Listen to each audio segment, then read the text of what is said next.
Vamos então rodar aqui o vídeo rapidinho do presidente Lula. Foi na coletiva, é o balanço que o presidente faz da sua viagem. Ele dá uma aula de soberania, na verdade. Vamos lá. Uma reação negativa do governo americano com essa reativação da parceria com a China em todos os níveis. Não acredito e não há nenhuma razão para isso. Ou seja, quando eu vou conversar com os Estados Unidos, eu não fico preocupado com o que a China vai pensar da minha conversa com os Estados Unidos. Eu estou conversando sobre os interesses soberanos do meu país. Quando eu venho conversar com a China, eu também não estou preocupado com o que os Estados Unidos estão pensando. Eu estou conversando sobre os interesses soberanos do Brasil. É assim que faz os Estados Unidos, é assim que faz a China e é assim que fazem todos os países.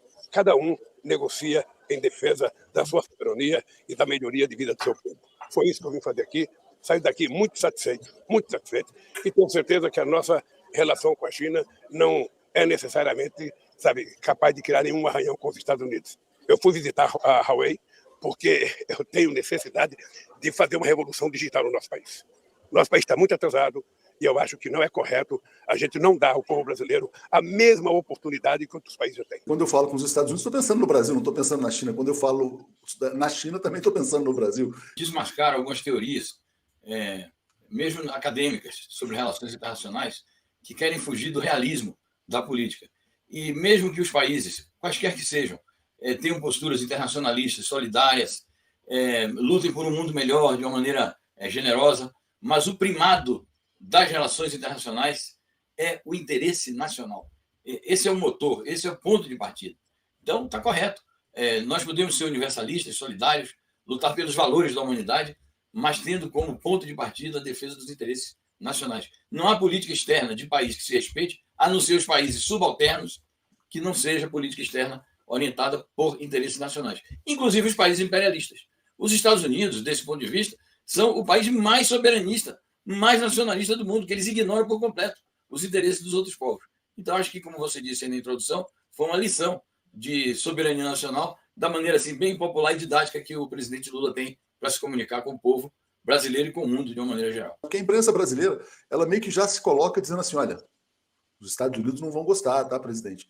Ou se colocam dessa maneira, ou se colocam já dizendo o seguinte, quer dizer, olha, inaceitável isso que o senhor fez, porque o senhor está ferindo os nossos interesses. O Lula, desde que você falou o Lula passou a confrontar a ditadura de maneira decisiva quando foi líder do sindicato. Em 75 ele assume a presidência e as greves em 78, né? Mas o Lula, o irmão dele, o Frei Chico, era comunista, o Lula não. Isso é fato. O Lula, inclusive, no início ele tinha esperança de que a ditadura militar gerasse mais emprego, assim como todos os metalúrgicos achavam. Ele conta isso, ele achava. Mas sempre tentaram identificá-lo. Isso seria muito ruim para o Lula. Porque o Lula é um pragmático que construiu um partido de esquerda e que tem uma proposta à esquerda. Mas sempre tentam, vamos dizer, colar no Lula essa, vamos dizer assim, essa etiqueta que não existe, que não tem. O Lula é uma pessoa de esquerda, mas sempre tentam fazer essa associação. Os Estados Unidos sempre tentaram, só que não cola mais. Então, quando o Lula estava, numa época que ele estava na guerra, queriam prender o Frei Chico, queriam prender o Lula, diziam que iam prender o Lula também, diziam que o Lula estava na União Soviética, e o Lula estava no Japão, estava visitando a Toyota como líder metalúrgico. Aí disseram para ele, não volta, que você vai ser preso, não sei o que. Ele falou, como não vou voltar? Entendeu? Esse é meu país, eu tenho que voltar. Não é uma coisa que ele fez agora, porque dizia que ele ia ser preso. Ele veio, foi no comando militar aqui do Sudeste, né, segundo Exército, e foi atrás do irmão dele, que estava desaparecido, sendo torturado. Mas então, sempre tentam dizer, olha, o Lula, o que ele fala a partir desse discurso, o Lula, ele agora é aliado da China. Então, o Lula agora, ele vai enfrentar os Estados Unidos.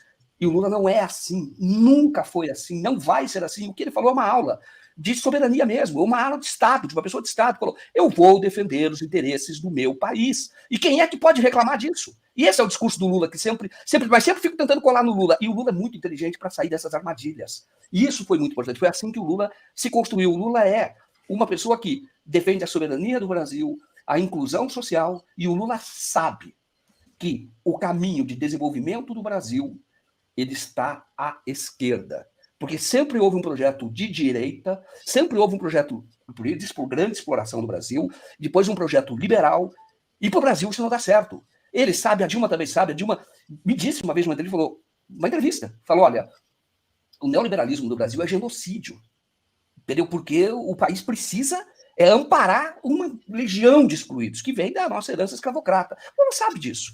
Então, eu acho que, de novo, o Lula dá essa aula de soberania, não tem como você contestar. E, de novo, o Lula sabe, que o Brasil não pode trocar de patrão. Isto é, não pode deixar os Estados Unidos e a China ser o novo patrão. Isso não pode. E o Lula sabe, desde a eleição, ele falou, eu vou primeiro para a América do Sul.